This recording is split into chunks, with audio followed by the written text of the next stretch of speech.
problema é que conhecimento sem temor, ele é inútil.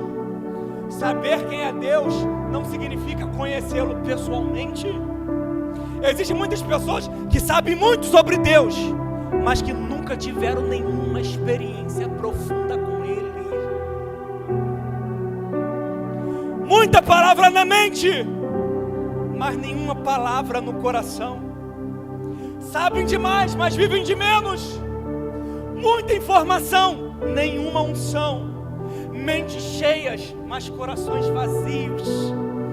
E o Evangelho, como eu sempre costumo dizer aqui, não tem a ver com quanto você sabe. O Evangelho tem a ver com quanto você vive. O quanto você vive o Evangelho, o quanto o Evangelho já entrou na sua vida, o quanto você já se entregou para viver o Evangelho. Do que te adianta muita teologia e filosofia, se sua vida é oca, vazia e sem graça? Sabe qual é o convite de Deus para você hoje? Sai da teoria, vem para a prática. Sai da teoria, vem para a experiência. Sai da teoria, vem viver aquilo que Deus quer para você. Então abra sua Bíblia, livro de Jeremias, capítulo de número 8, versículo de número 4. Jeremias, capítulo de número 8, versículo de número 4. Nós vamos ler o versículo de número 4, 5 e depois vamos ler o versículo 20, 21 e 22. Os irmãos que forem achando, se coloquem de pé para nós fazermos essa leitura da palavra do Senhor.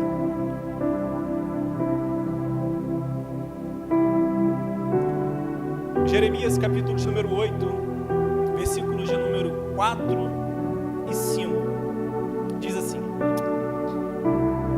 diz-lhes mais, assim diz o Senhor: cairão os homens e não tornarão a levantar? Desviar-se-ão e não voltarão? Por que, pois, se desvia este povo de Jerusalém com uma apostasia contínua e retém o engano e não quer voltar? Agora você vai até o versículo de número 20,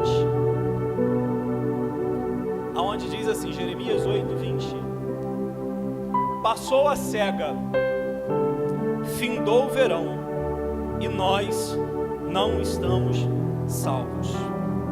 Estou quebrantado pela ferida da filha do meu povo, e ando de luto, e o espanto se apoderou de mim. Porventura, não há unguento em Gileade? Ou lá não há médico? Por que, pois, não teve lugar para a cura da filha do meu povo? Uma outra versão diz assim, no versículo 22: porventura não há bálsamo em Gileade? Ou lá não há médico? Por que, pois, não se teve lugar para a cura da filha do meu povo? Você diz amém? Podemos assentar. Bendito é o nome do nosso Deus Todo-Poderoso. Queridos, queremos, com a graça de Deus e a atenção dos irmãos, falar aqui nessa noite sobre este capítulo de Jeremias. E a partir do versículo de número 4, nós vamos expor versículo por versículo, faremos uma mensagem expositiva.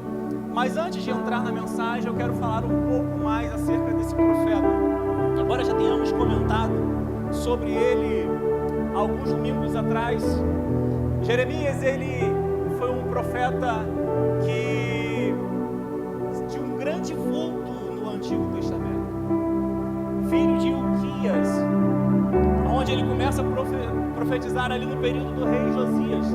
Ele vai ter o seu ministério ali por cerca de 40 anos, aonde cerca de 5 reis são ministrados por ele. Mas o que eu acho interessante é que quando Jeremias, ele é chamado pelo Senhor, ele ainda é muito novo, ele ainda é muito tenro, ele haveria de enfrentar uma situação muito difícil de profetizar contra a sua nação, no período de maior apostasia que que ela estava vivendo. Período esse que antecede o cativeiro babilônico imediato. Todos os outros profetas falaram do cativeiro, mas ainda há um tempo muito à frente a acontecer. Mas Jeremias vai vivenciar o período em que Nabucodonosor, rei da Babilônia, invade Jerusalém, matar ali o seu povo e deportar ali os sobreviventes para as suas terras.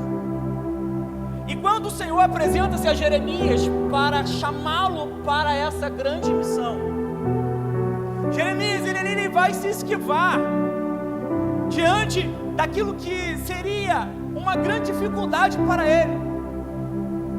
E aí o Senhor vai se apresentar para ele e falar o seguinte: Jeremias, antes que eu te formasse no ventre da sua mãe, eu te conheci. E antes que tu saísses à madre, eu já havia te consagrado profeta para as nações.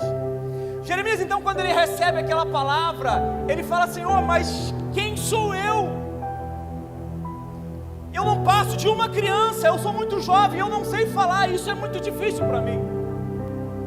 Talvez ele pudesse estar dizendo para Deus, em outras palavras: Senhor, eu acho que o Senhor errou o endereço, porque eu sou ainda muito novo, eu não tenho expediente, eu não tenho capacidade, eu não sei falar.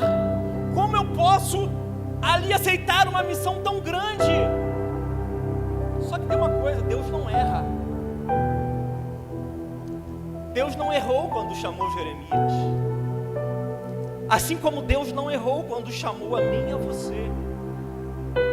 E por mais difícil que fosse a missão que Jeremias haveria de ter, o Senhor o conforta dizendo: olha, não tenha medo dos reis, dos sacerdotes, daqueles que haverão de se opor contra você, porque eu vou estar contigo em todos os momentos para protegê-lo.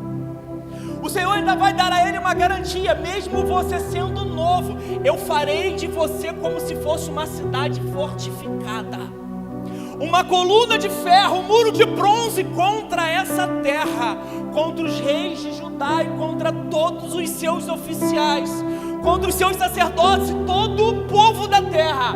E ainda que eles pelejem contra você, eles não prevalecerão, porque eu estarei contigo para te proteger.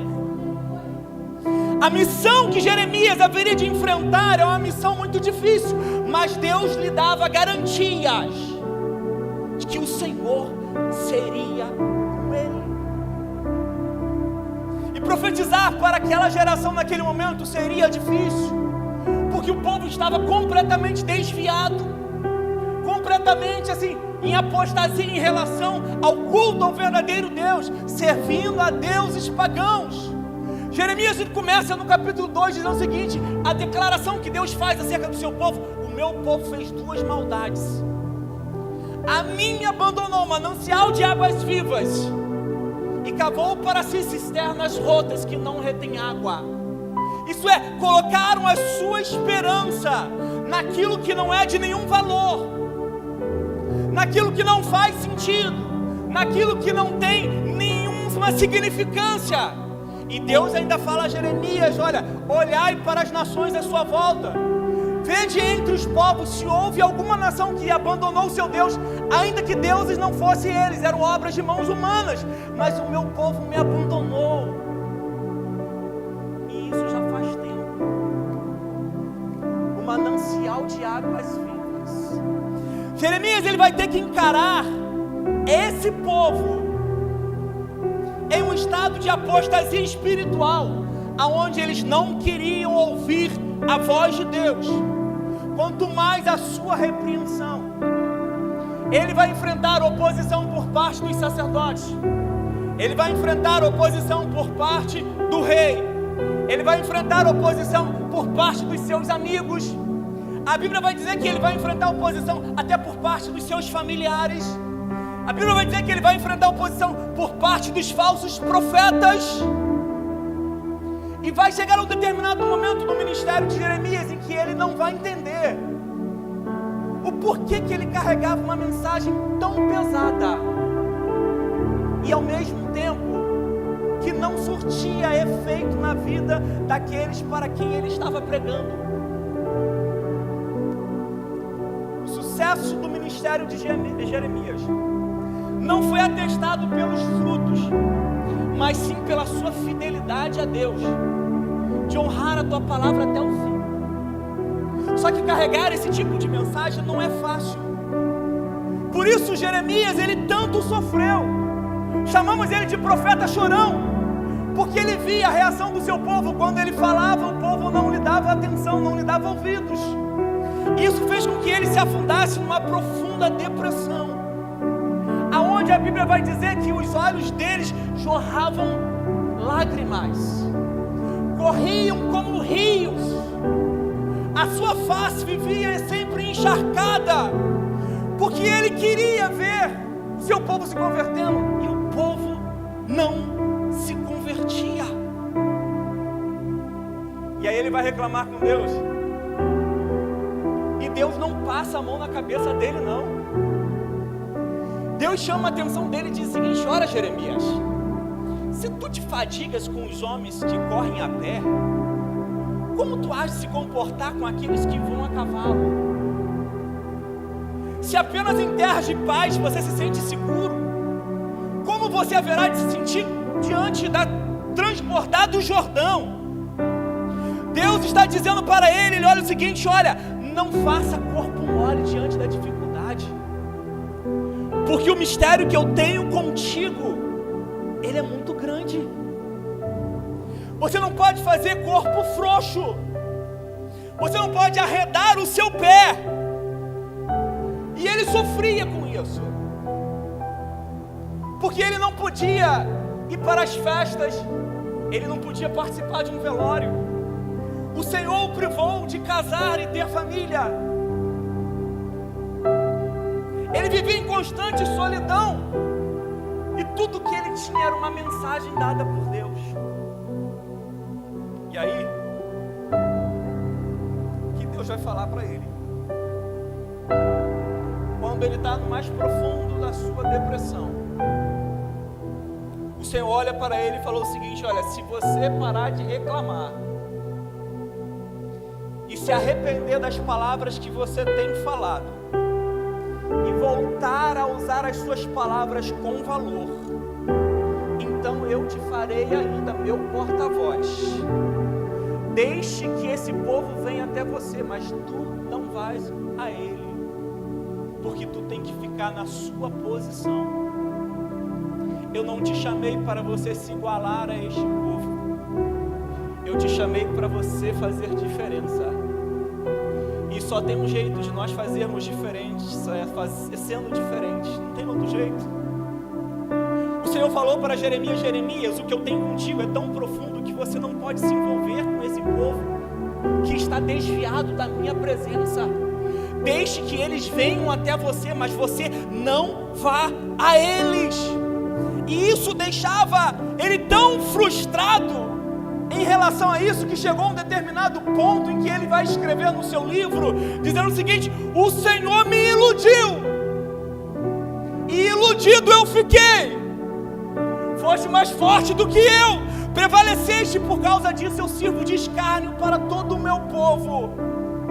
Porque eu grito e falo violência e destruição, mas a palavra do Senhor se tornou opróbrio para mim e motivo de vergonha. E aí quando ele vai dizer o seguinte: então disse eu, não me lembrarei mais de Deus, nem falarei mais no seu nome. Mas ele diz: mas quando eu pensava assim, a palavra de Deus se embraseou no meu coração, e eu não consegui mais me calar, não consegui mais me conter, não consegui mais deixar de falar. Abri a minha boca e continuei a profetizar, porque a mensagem de Deus encerrada dentro do meu coração não me permitia ficar calado diante do meu povo. Só que é nessa situação em que Jeremias está profetizando, aonde ele vive momentos muito intensos, de misturas e variações de sentimentos, hora de frustração, hora de medo, hora de opróbrio, hora de terror, diante da afronta dos seus irmãos, diante da perseguição dos seus inimigos, mas no entanto carregando uma mensagem que era nobre e poderosa, porque é uma mensagem direto da boca do Senhor para o seu povo. E como esse povo não se convertia, Jeremias então ele vai escrever aqui no capítulo 8 do seu livro o retrato desse povo que ignorou a mensagem do Senhor. Um povo que estava anestesiado nos seus próprios pecados e não estavam apercebidos de que o juízo de Deus estava às portas, que Nabucodonosor estava descendo contra Jerusalém. Enquanto eles folgavam no meio dos seus erros, eles não estavam atentos para aquilo que eminentemente haveria de acontecer. Foi por isso que no versículo de número 22 nós lemos aí esse questionamento que Jeremias vai fazer. Porventura não há bálsamo em Gileade? Porventura não há lá médico? Então por que não se curou a filha do meu povo? Por que não houve oportunidade para que eles pudessem ser restaurados? E aí é que nós vamos ver aqui a partir do versículo de número 4, onde eu quero que você acompanhe na sua Bíblia a leitura comigo, o porquê esse povo não conseguiu ser restaurado, ser curado. Porque o médico em Gileade nunca deixou de estar lá. O bálsamo de Gileade nunca deixou de estar lá. O problema, sabe qual é? É que as pessoas não entendiam que elas estavam doentes. E quando você não entende que você está doente, você não procura um médico. E aí a sua doença só se agrava. E é nessa perspectiva em que Jeremias vai narrar aqui no capítulo 8, versículo 4, por que não houve cura para a filha do seu povo. Diz aí o versículo de número 4 que nós lemos: disse-lhes mais, assim diz o Senhor: cairão os homens e não tornarão a levantar, desviar-se-ão e não voltarão. Deus está fazendo uma pergunta retórica aqui através do profeta, dizendo o seguinte: quando alguém cai, porventura não é o normal que a pessoa se levante? Quando alguém se desvia do seu caminho, não é o normal que a pessoa retorne para o caminho?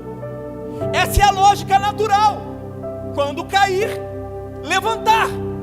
Mas o grande problema é que o povo de Jeremias, o povo judeu, aquela geração da sua época, espiritualmente haviam caído, mas eles não estavam mais interessados em se levantar. Normatizaram a queda como se fosse algo comum. Estar prostrado se tornou o novo normal do povo judeu, do período em que Jeremias está profetizando. Irmãos, o pecado na vida do crente, ele é um acidente de percurso, não pode ser um estilo de vida. O povo de Jeremias, eles tinham criado prazer em andar caído. E o problema é que o conforto do pecado anestesiou o povo de tal maneira que eles não queriam mais se levantar. Permanecer prostrado para eles estava dentro do novo padrão. Uma normatização da queda, uma normatização do erro. E Deus está questionando, porventura, quando alguém cai não se levanta, por que o meu povo não se levanta? É porque eles tomaram prazer em estar caídos. Tomaram prazer em estar prostrados. Tomaram prazer em viver uma vida de queda. E por isso que o Senhor fala assim, quando se desviam, porventura não voltam. E aí o versículo de número 5, o Senhor diz assim: então por que se desvia esse povo com uma apostasia contínua? Retém o engano e não quer voltar. Caiu, não se levantou. Desviou-se e não quis voltar. O grande erro do povo judeu naquela época é que eles estavam imersos numa apostasia persistente, recusando-se a voltar novamente para a presença do Senhor. Aquilo não era um desvio ocasional, não era algo sazonal, não era algo esporádico acontecido, aquilo se tornara sistemático, crônico. O povo se desviou e não quis mais voltar para a presença de Deus. Sabe qual é o grande problema? É que quando nós nos desviamos e recusamos a voltar para a presença de Deus, nós vamos incorrer naquilo que Hebreus vai falar sobre uma apostasia espiritual, aonde deliberadamente nós vamos viver no pecado, distante do Senhor, prostrado espiritualmente, longe de Deus. Hebreus capítulo de número 10, versículo 23, o escritor vai falar o seguinte: olha, irmãos, retenhamos, pois, firme a nossa confissão da nossa esperança, porque fiel é aquele que nos prometeu, e consideremos uns aos outros para nos estimularmos ao amor e às boas obras, e não deixai de congregar, como é costume de alguns de vós, mas admoestando uns aos outros, quanto mais que vede que aquele dia se aproxima. Por quê? Porque se pecarmos voluntariamente, depois de termos recebido pleno conhecimento da verdade, já não nos resta sacrifício pelos pecados, mas uma certa expectação horrível de juízo e ardor de fogo, que há de devorar os adversários. Porque quebrantando alguém a lei de Moisés, morre sem misericórdia, só pela palavra de 2 ou 3 testemunhas. O escritor aos Hebreus vai dizer o seguinte: de quanto mais castigo, cuidais vós, será julgado merecedor aquele que pisar o Filho de Deus, tiver por profano o sangue do testamento com o qual foi santificado, fizer agravo ao Espírito da graça, porque bem conhecemos aquele que disse: minha é a vingança e eu darei a recompensa, diz o Senhor. E diz assim: e outra vez o Senhor julgará o seu povo. Horrenda coisa é cair na mão do Deus vivo. Quando você insiste no desvio, quando você permanece em abandonar o Senhor, caminhando para longe e recusa-se a voltar, você está fazendo a pior coisa que você poderia cometer. Sabe por quê? Porque existe um determinado momento em que nós não pecamos mais por falta de conhecimento. Começamos a pecar por falta de temor. E quando pecamos por falta de temor, nós pecamos contra o maior conhecimento. Então muito maior é o juízo que virá sobre nossas vidas. E muitas vezes nós estamos apercebidos daquilo que estamos vivendo. Estamos querendo um evangelho de facilidades. Estamos querendo viver uma vida destoada da vontade de Deus. Uma vida de pecado que nos leva para distante do Senhor.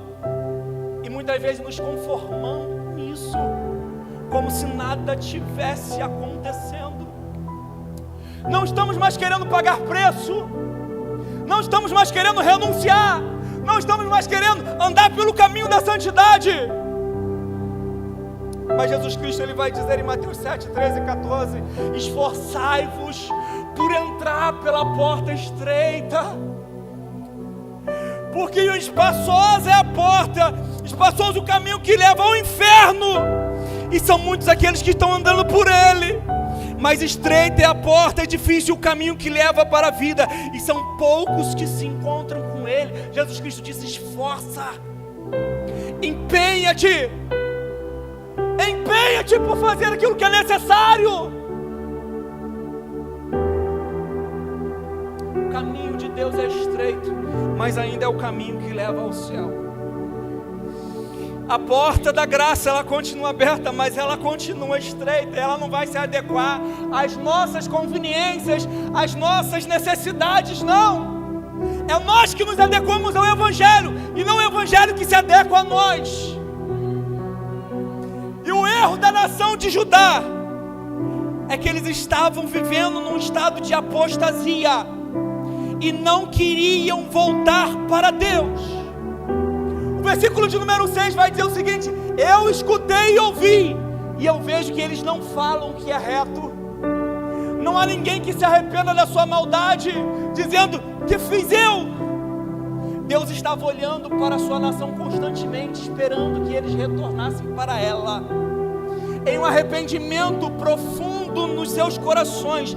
Mas tudo que Deus enxergava do seu povo era indiferença. O povo não sentia mais o peso do pecado. O pecado já havia cauterizado as suas mentes, de tal forma que eles não percebiam mais o seu erro. E quando confrontados pela palavra de Deus, eles questionavam: ué, o que eu fiz? Não fiz nada demais. Não fiz nada demais, não tem nada a ver. Eu não fiz nada demais, isso não é pecado. Isso não é algo que me transige com a minha fé, não. O povo, ele se tornou tão com a mente cauterizada, que eles não conseguiam mais enxergar nem aonde eles estavam errando. O pecado é assim mesmo. Ele cauteriza a mente, ele macula a alma, ele cega os olhos, e ele tira o discernimento espiritual. Jeremias, ele vai comparar esse povo a como cavalos que vão impetuosamente se lançarem contra um exército inimigo, e por falta de consciência, eles não veem que estão caminhando para a morte. As guerras antigas eram basicamente assim: faziam-se as trincheiras, e junto às trincheiras levantavam-se lanças para servir de primeira defesa contra a cavalaria. Os cavalos vinham com seus cavaleiros montados sobre eles e se lançavam sobre aquelas lanças, e não sabiam eles que, se jogando contra a ponta daquelas lanças, eles estavam lançando para a morte. E Deus está dizendo o seguinte: olha, como cavalos que impetuosamente descem a peleja, assim é o meu povo que não entende que está caminhando para a morte.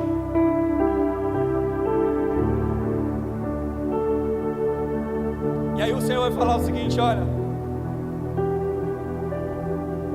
como é que vocês podem agir assim? Porque o animal é irracional. Mas por que vocês não pensam sobre aquilo que vocês estão fazendo? Por que vocês não lamentam e não discernem as suas próprias falhas? Por que vocês não choram mais pelos seus próprios erros? Quando foi a última vez que você sentiu tristeza por ter ofendido a sua santidade diante de Deus? Será que nós muitas vezes não estamos nos acostumando com uma vida de erro e não nos importando com a volta de Jesus? Quantas vezes nós viemos à igreja domingo após domingo, ouvimos sermões após sermões, e o Espírito Santo nos confronta, e nós no momento do culto até sentimos um certo remorso, mas quando saímos da porta para fora, nada muda na nossa vida.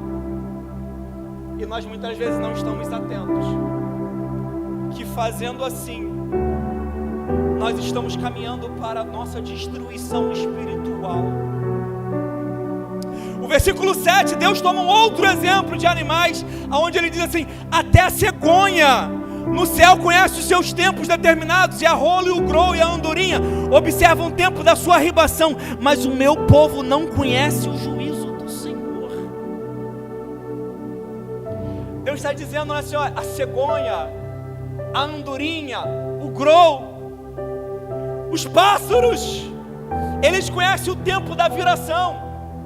Eles sabem quando eles devem e quando não devem migrar. Eles sabem quando eles devem voar e voltar para o seu ninho para ter segurança. Mas Deus está dizendo: o meu povo não consegue discernir os tempos, não consegue entender aquilo que eles estão vivenciando, não estão apercebidos sobre aquilo que estão acontecendo com eles. Ora, se a natureza conhece os ciclos estabelecidos por Deus, o povo não conseguia discernir o ciclo do juízo que Deus estava enviando sobre eles. E sabe qual é o grande problema? é por nós não entendermos aquilo que Deus está fazendo, nós nos tornarmos tão culpados quanto esse povo judeu, assim como Jerusalém. Jesus Cristo veio, e João vai dizer que ele veio para os que eram seus, mas que os seus não receberam. Eles rejeitaram o nosso Senhor, rejeitaram a oferta de salvação, rejeitaram o nosso Cristo, rejeitaram o seu Redentor, e Jesus Cristo veio para eles. Teve um determinado momento na história de Jesus Cristo aqui na terra, em que ele vai se aproximando de Jerusalém, e a Bíblia diz que ele chora, e ele exclama, quando ia chegando a Jerusalém, vendo a cidade de longe, chorou sobre ela e disse: ah, se tu conhecesses também, ao menos neste dia, a que tua paz pertence, mas agora isso está encoberto dos seus olhos, porque virão dias sobre ti em que os teus inimigos te cercarão de trincheira, e te sitiarão, e te entreitarão de todas as bandas, e derribarão sobre ti os teus filhos, dentro de ti os que estiverem, não deixando em ti pedra sobre pedra, porque não conhecestes o tempo da tua visitação. E muitos estão vivendo hoje como se tivesse controle sobre o amanhã, e ignoram que o tempo da graça tem limite sobre as nossas vidas. O tempo da graça, ele é subjetivo na vida de cada um de nós. Cada um de nós tem um tempo limite para vivermos aqui nessa terra. Cada um de nós temos um tempo limite de oportunidade para nos encontrarmos com Deus. Eu não sei quando será o seu limite. Eu não sei nem se estaremos vivos até o final desse culto. Mas uma coisa apenas eu sei, é que quando o meu Senhor voltar, ou eu ir até Ele, eu quero estar preparado, porque eu não quero perder a minha oportunidade de encontrar-me com o Senhor. E se nós negligenciarmos isso, nós estamos negligenciando a coisa mais importante das nossas vidas,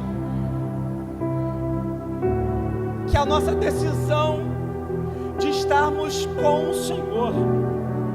Jesus Cristo conta aquela parábola de um homem rico cujas suas herdades haviam prosperado grandemente, e ele arrazoava consigo mesmo dizendo: olha, que farei já que eu não tenho onde recolher todo o meu fruto? E ele dizia consigo: farei isso, destruirei os meus celeiros, os construirei maiores, e direi à minha alma: alma, tens depósito e muitos bens para muitos anos, come, bebe, regala-te. E Jesus Cristo disse: louco, essa noite pedirão a tua alma, e o que tu tens preparado, e para quem serás? Às vezes nós estamos preocupados com os nossos próximos 6 meses, 1 ano, 5 anos, 10 anos, 20 anos, mas nós não estamos preocupados com a nossa eternidade.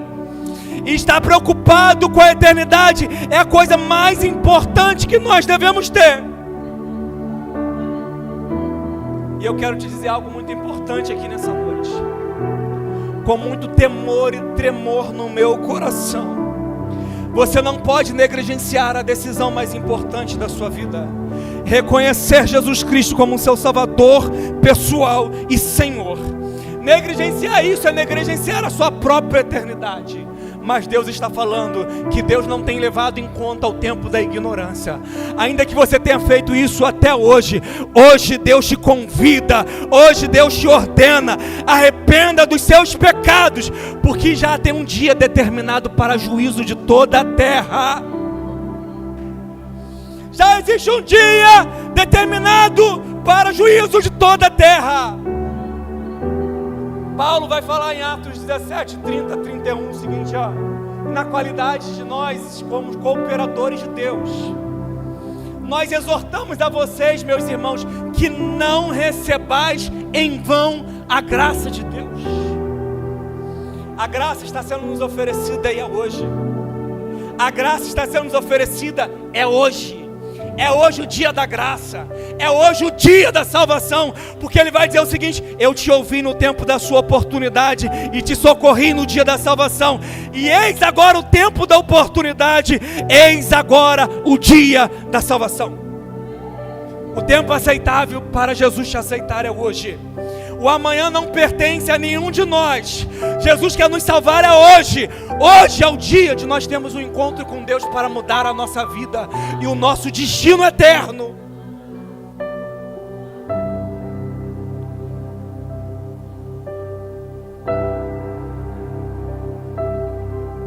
Qual o perigo? De negligenciarmos uma vida de comunhão com Deus, de negligenciarmos os tempos e os ciclos que nós vamos vivendo, de não discernirmos a vontade de Deus para cada um de nós. Diz aí o versículo de número 8: corremos o risco de nos tornarmos arrogantes e orgulhosos intelectualmente e começarmos a viver uma vida apenas cheia de conhecimento, mas sem temor e sem relacionamento com Deus. O versículo de número 8 e 9 diz assim: como pois vocês dizem, somos sábios, e a lei do Senhor está conosco? Eis que em vão tem trabalhado a falsa pena dos escribas, e os sábios foram envergonhados, foram espantados e presos, e eis que rejeitaram a palavra do Senhor. Que sabedoria, pois é essas que vocês têm? Sabe o que o povo dizia? Nós temos a lei do Senhor conosco, nós temos conhecimento acerca de Deus. Só que o problema é que conhecimento sem temor, ele é inútil. Saber quem é Deus não significa conhecê-lo pessoalmente. Existem muitas pessoas que sabem muito sobre Deus, mas que nunca tiveram nenhuma experiência profunda com Ele. Muita palavra na mente, mas nenhuma palavra no coração. Sabem demais, mas vivem de menos. Muita informação, nenhuma unção. Mentes cheias, mas corações vazios. E o Evangelho, como eu sempre costumo dizer aqui, não tem a ver com quanto você sabe. O Evangelho tem a ver com quanto você vive. O quanto você vive o Evangelho, o quanto o Evangelho já entrou na sua vida, o quanto você já se entregou para viver o Evangelho. Do que te adianta muita teologia e filosofia, se sua vida é oca, vazia e sem graça? Sabe qual é o convite de Deus para você hoje? Sai da teoria, vem para a prática. Sai da teoria, vem para a experiência. Sai da teoria, vem viver aquilo que Deus quer para você. Vem deixar de ser um consumidor religioso para vir ser um adorador em espírito e em verdade. Aquele povo se arrazoava consigo dizendo assim: nós temos a lei do Senhor, temos conhecimento de Deus, sabemos todos os 10 mandamentos, todos os 613 prescrições da lei de Moisés, temos isso, mas isso de nada adianta, se isso não soltar das páginas das Escrituras e começar a ser praticado no seu dia a dia. Evangelho é prática, Evangelho é prática, Evangelho é vida. Evangelho é vida. Gente, eu fico irritado com os teóricos da fé. Sabe por quê? Porque eles arrazoam consigo mesmo uma presunção orgulhosa acerca daquilo que entende de Deus. Mas, no entanto, tudo aquilo que eles entendem é sobre aquilo que ouviram falar. Mas eu sou apaixonado por aqueles que, mesmo que não tenham conhecimento de filosofia ou teologia, sabem aquele a quem tem servido. Foi aquilo que Jó pôde dizer: eu sei em quem eu tenho crido, e eu sei que Ele é poderoso, eu sei que Ele é poderoso. Aquele povo, ele tinha vivência religiosa, tinha teorias de fé, mas não tinha vida. E sabe qual é o grande problema? de nós vivermos apenas na teoria, é que nós estamos muito mais susceptíveis à corrupção espiritual. Estamos muito mais vulneráveis à corrupção espiritual. Você vai ver no versículo de número 10, olha o que o texto diz aí: portanto darei as suas mulheres a outros, e as suas herdades a quem as possua, porque desde o menor até o maior, cada um deles se dá avareza, desde o profeta até o sacerdote, cada um deles se entrega à falsidade. A corrupção se tornou generalizada no meio do povo de Deus, atingia todas as camadas sociais, desde o menor até o maior. Mas o problema é que essa corrupção chegou no último lugar onde ela deveria chegar, no altar. O último lugar aonde deveria chegar a corrupção é no altar. Mas no entanto o texto está deixando bem claro que desde o profeta até os sacerdotes, cada um deles se usava de falsidade.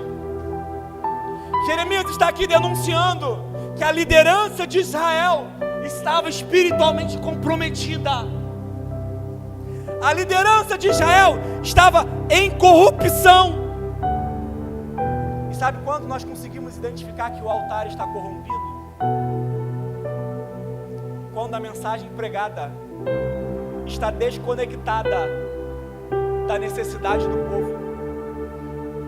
Quando a mensagem pregada está desconectada da vontade de Deus.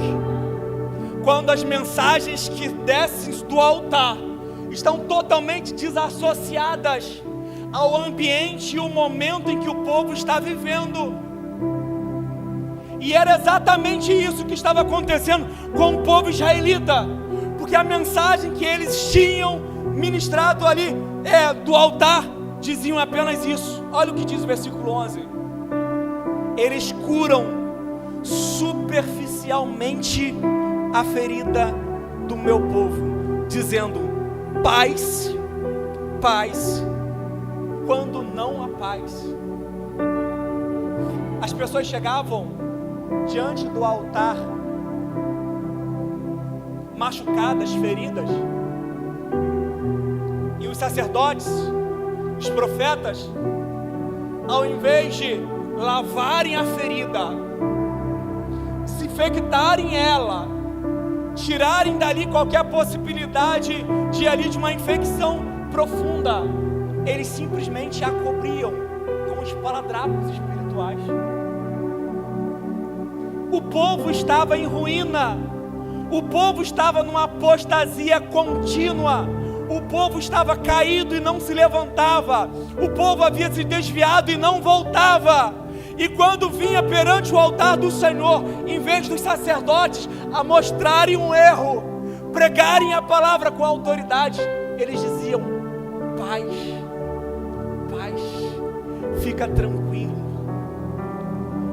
vai dar tudo certo, está tudo bem, agora é só vitória, a sua vitória tem sabor de mel, Deus está contigo e você não verá o mal, continue vivendo da maneira como você tem vivido, porque eu tenho me agradado. Já ouviu isso?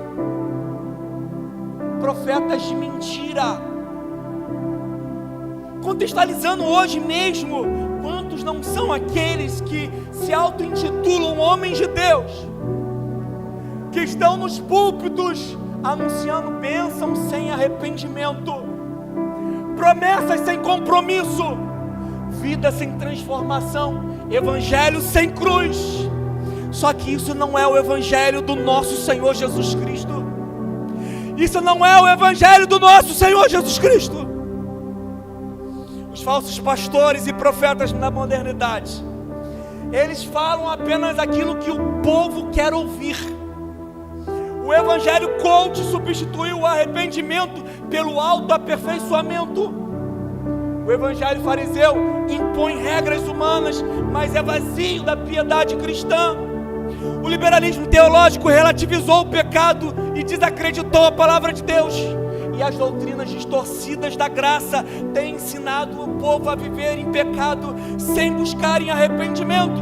E quantos não são as igrejas que aceitam no seu meio toda a sorte de pecado em nome de uma inclusão e tolerância religiosa?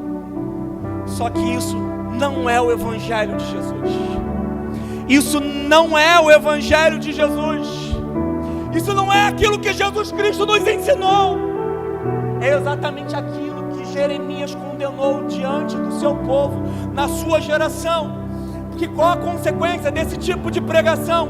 Qual a consequência desse tipo de mensagem? Uma geração anestesiada espiritualmente, achando que está tudo bem, enquanto está marchando a passos largos para o inferno. Por causa de falsos pastores e pregadores que não confrontam o pecado, que não denunciam o erro, mas que afagam os seus ouvidos, confortam os seus corações e não curam a ferida do povo. Não curam a ferida do povo. E aí, sabe qual é o grande problema? É que nós às vezes costumamos dizer e gostamos de dizer, cantamos isso, somos a geração do avivamento. Somos a geração que depois saiu Saul e ungiu Davi. Somos a geração que vai ganhar o mundo. Gente, a gente tem que ter vergonha de falar isso. Sabe qual é o problema? Porque a nossa geração é a pior e a mais fraca de todas as gerações. Nós não somos a geração do avivamento, somos a geração do escândalo. Somos a geração do mimimi. Somos a geração que não ora. Somos a geração que não frequenta culto de ensino de igreja. Somos a geração que não se quebranta quando o Senhor fala conosco na igreja. Somos a geração que não abraça as causas do Evangelho. Somos a geração que dá vergonha. Que dá vergonha. Pastores sendo depostos de suas funções. Pastores caindo em adultério. Pecados que não são tratados no meio da igreja, onde as pessoas não se conscientizam do erro e continuam vivendo a sua vida como se nada lhes fosse acontecer. É por isso que o Senhor vai falar no versículo 12, olha, porventura eles nem se envergonham de cometer tal abominação. Pelo contrário, de maneira nenhuma, eles não sabem nem o que é se envergonhar.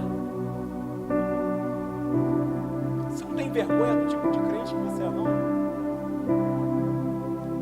Você não tem vergonha do tipo de vida cristã que você leva, não? Você não tem vergonha da quantidade de horas que você ora durante a semana, não? Você não tem vergonha de chegar atrasado no culto? Você não tem vergonha de não abraçar a causa do Evangelho, de fazer algo em nome daquilo que você acredita? Somos a geração de Jeremias, o povo que não se envergonha e que nem sabe o porquê se envergonhar. Onde estão os milagres que as nossas gerações passadas vivenciaram? Onde estão os batismos com o Espírito Santo que nossos pais experimentaram?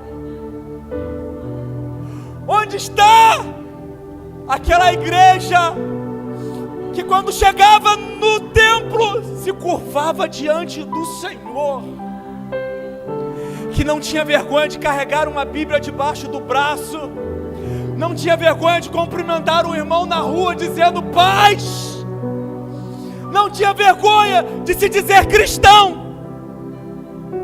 Mas sabe qual é o problema da nossa geração?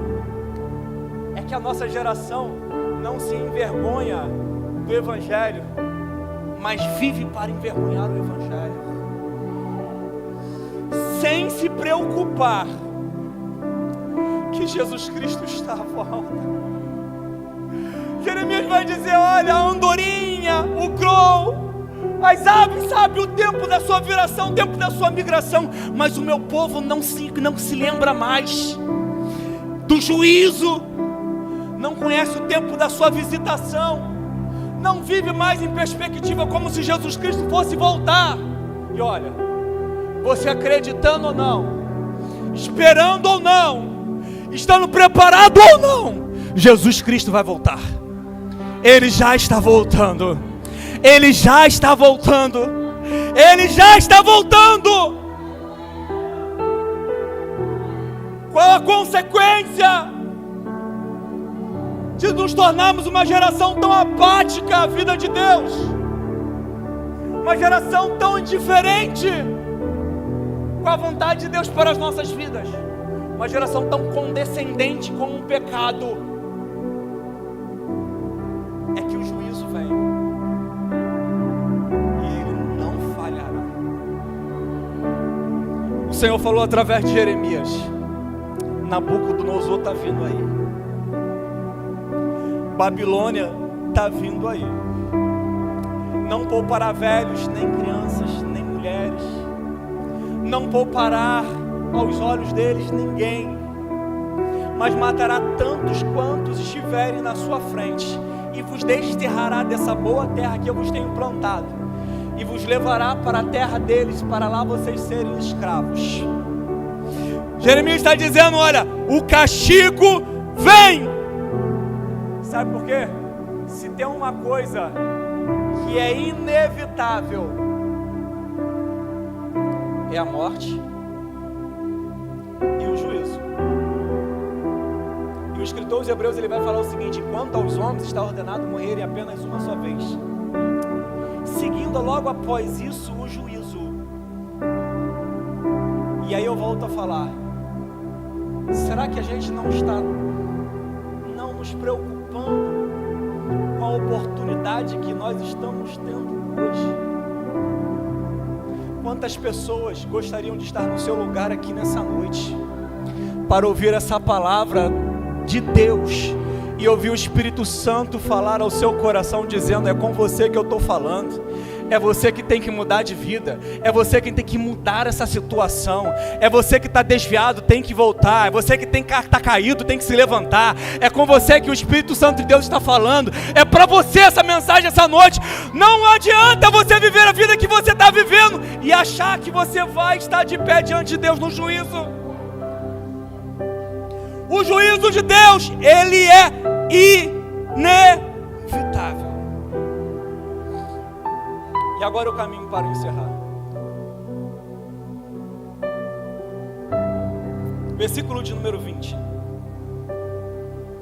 Lamento do profeta, que reflete o lamento do seu povo, aonde ele diz assim: passou a cega, findou o verão, e nós não estamos salvos. Passou a cega, findou o verão, e nós não estamos salvos. O povo não percebeu até ser tarde demais e perderam a chance de se arrepender. O tempo da colheita passou e a oportunidade de se arrependerem e voltarem para Deus fora desperdiçada. E quantos de nós muitas das vezes não estamos adiando, procrastinando a decisão de nos posicionarmos diante de Deus, esperando que o amanhã nos conceda uma nova oportunidade. E eu lhe afirmo novamente, a porta da graça está aberta hoje, mas um dia ela vai se fechar. Jesus Cristo, para exemplificar isso, ele falou o seguinte: olha, em uma parábola, haviam 10 virgens, 5 delas eram prudentes e 5 delas eram loucas. As virgens prudentes se prepararam para esperar o noivo, levaram azeites nas suas lamparinas e levaram também azeites reserva. Mas as 5 virgens que eram loucas, elas levaram apenas azeite na sua lamparina, mas não levaram azeites reserva. E a Bíblia diz: tardando-se o noivo, tosquenejaram todas. Mas à meia-noite se ouviu a voz: aí vem o noivo, levantai-vos para se encontrar com ele. As 5 virgens prudentes pegaram os azeites reservas da sua lamparina, acenderam-a novamente e foram se encontrar com o noivo. E as 5 loucas disseram o seguinte: olha, dá-nos do teu azeite, porque as nossas lamparinas se apagaram. E as 5 virgens prudentes disseram o seguinte: olha, não aconteça que demos nós o nosso azeite a você e falte-nos a nós e a vocês. Vão vocês ao mercado e aqueles que vendem e procurem comprar, para que as suas lamparinas também possam ser acesas. E a Bíblia diz que o noivo chegou e as 5 prudentes entraram. Mais tarde voltaram as 5 loucas e bateram na porta. Disseram: abre-nos, Senhor! Abre-nos novamente a porta! Mas o noivo lhes disse: em verdade vos digo que eu não vos conheço. Vigiai e orai, porque não sabeis nem o dia nem a hora em que o Filho do Homem há de vir.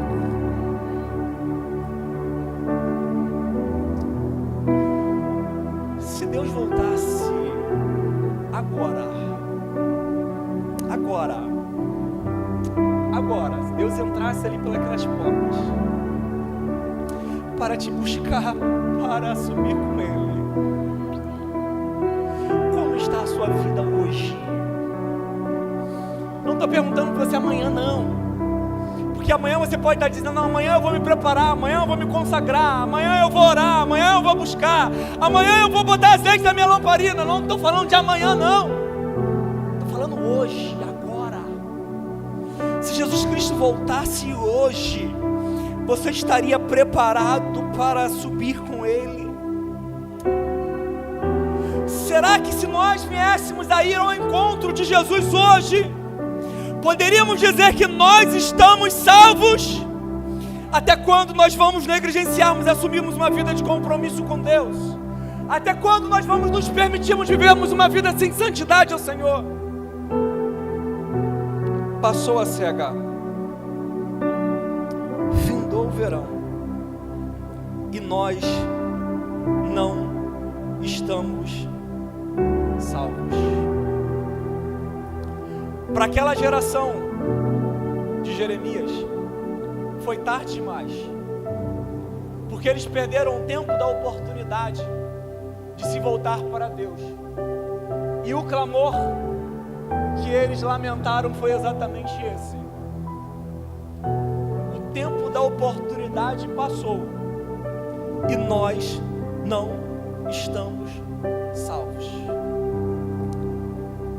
Mas para você que está aqui nessa noite, ou para você que está vendo essa live pela transmissão pela internet, Deus ainda está te dando uma nova oportunidade. Deus está te dando ainda uma oportunidade de você se consertar com Deus, de você mudar a sua vida, de você abandonar os seus pecados e começar a viver uma vida que agrade ao Senhor, para que você possa estar de pé no dia do juízo diante de Deus, sem ter do que se envergonhar, porque você abraçou a graça de Deus e não a abandonou. Nessa noite, Deus está ministrando ao seu e ao meu coração. Ainda há oportunidade para você, mas não perca essa oportunidade. Fiquemos de pé.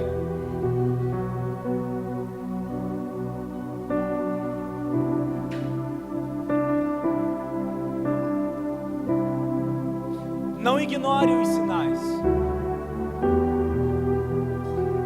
Não ignore aquilo que Deus está falando ao meu e ao seu coração. Não negligencie aquilo que você tem que fazer. Não seja arredio como um cavalo que não tem consciência e que se precipita para a sua própria destruição.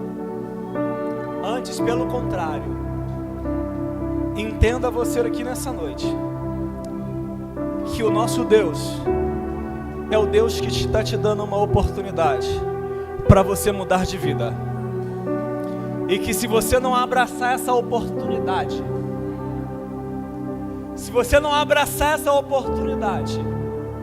o amanhã pode ser tarde demais. O amanhã pode ser tarde demais. Então Deus está falando com você aqui nessa noite. É hoje. É hoje. É hoje. Você não pode sair daqui da mesma maneira como você entrou. É hoje.